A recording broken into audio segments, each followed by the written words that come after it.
Friend, आप सभी का स्वागत है। आज है बड़ अमावस्या और आज तिथि के अकॉर्डिंग बड़ अमावस्या थोड़ा लेट से आ रही थी, तो आज हम लोग ने आज ही करी है।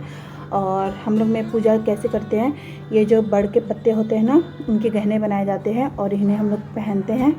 जैसे हाथ में, कान में, गले में, सब जगह पहन सकते हैं। आपको जहाँ जहाँ पहनना पहन लीजिए। और इस तरह से आप देख सकते हो, मैंने हर जगह पहना है और ये इसी का गहना बना के आज के दिन पहना जाता है। तो और कैसे हम लोग पूजा करते हैं, पूरे वीडियो में बने रहिएगा।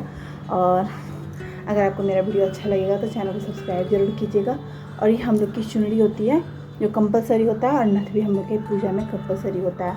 नथ आप अपने पसंद से कोई भी पहन सकते हैं, डिपेंड करता है आपकी पसंद कैसी है। तो वो ज़रूरी नहीं है कि जो हम लोग मारवाड़ियों में नथ पहनता है वही पहने, फैशन के अकॉर्डिंग भी पहन सकते हैं। चलिए ब्लॉग स्टार्ट करते हैं। और आज मैं लाल कलर की साड़ी पहन रही हूँ, बहुत हल्की है और बहुत कंफर्टेबल है।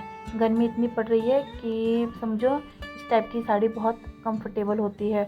और साड़ी ऐसा एक पहनावा है जो मोटा हो या पतला हो, कैसे भी वेशभूषा की बॉडी हो, सभी पर सूट करता है। साड़ी कभी भेदभाव नहीं करता, तो साड़ी बहुत अच्छी लगती है और मेरी तो फेवरेट है।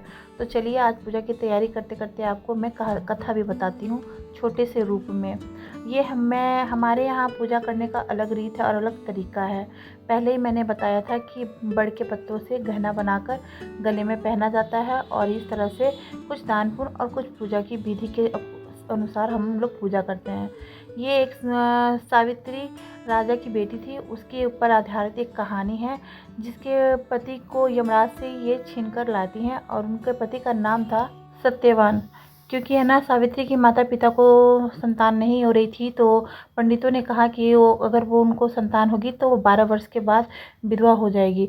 जब है ना सत्यवान से शादी हुआ तो सावित्री को पहले से पता था कि अब ये 12 वर्ष की जब होगी तो विधवा हो जाएगी। सत्यवान हमेशा लकड़ी जंगलों से काट कर लाता और घर के काम कर खाना उसी से बनता। और सावित्री के सास ससुर अंधे थे, उनकी बहुत सेवा करती थी।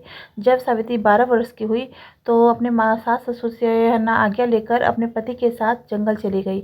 और वो पति जब है ना रेस्ट कर रहे थे तो वो बोले थोड़ा मैं रेस्ट कर लेता हूँ, तो एक नाग आया और उन्हें डस लिया, जिससे उनकी मृत्यु हो गई। वो बहुत विलाप करने लगी। वहीं से शिव और पार्वती जा रहे थे, तो उन्होंने पूछा, उन्होंने पैर पकड़ के बोले कि मेरे पति को आप सही कर दीजिए। वो बोले कि आज बड़ अमावस्या है, तुम बड़ की पूजा करो और तुम्हारे पति को सब वही सही करेंगे। तो बड़ की पूजा की, उनके गहने बनाकर पहना, सारे गहने हीरे मोती के हो गए। यमराज आए और यमराज के पट पकड़ लिया सावित्री ने और कहा मुझे मेरे पति को छोड़ दो। तो वो बोले कि तुम कुछ और मांग लो, 3 वरदान मांग लो। तो उसने अपने सास ससुर की आंखें मांगी, माता पिता के लिए पुत्र मांगा और अपने पति के लिए कहा कि मैं सतवान के 100 पुत्रों की माता बनूं। ये कहकर उन्होंने यमराज से वर मांगा। अब यमराज ने तथास्तु कहा। जब वो यमराज लेकर जा रहे थे सतवान को, तो सावित्री कहा कि आपने मुझे वर दिया है, अगर आप इन्हें लेके जाओगे तो मुझे 100 पुत्र कैसे होंगे। तो ये आपको यमराज जी कहे कि तुम्हारे भाग्य में तो नहीं था पति का सुख, पर तुमने इस तरह से किया कि तुम्हें पति का सुख मिल गया। तो इसी तरह से सावित्री ने अपने है ना निष्ठा से, पूजा पाठ से अपने पति को है ना प्राण से भी छीन कर लेकर आई। तो इसीलिए इस पूजा की बहुत महत्व माना जाता है। और आज के दिन सारे सुहागिनें पूजा करती है, व्रत करती है और है ना दान पुण्य भी करती है।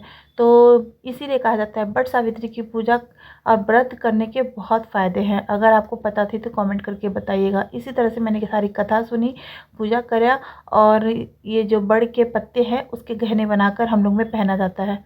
अगर आपको मेरा वीडियो अच्छा लगा तो ज़रूर कमेंट कीजिएगा। बाय।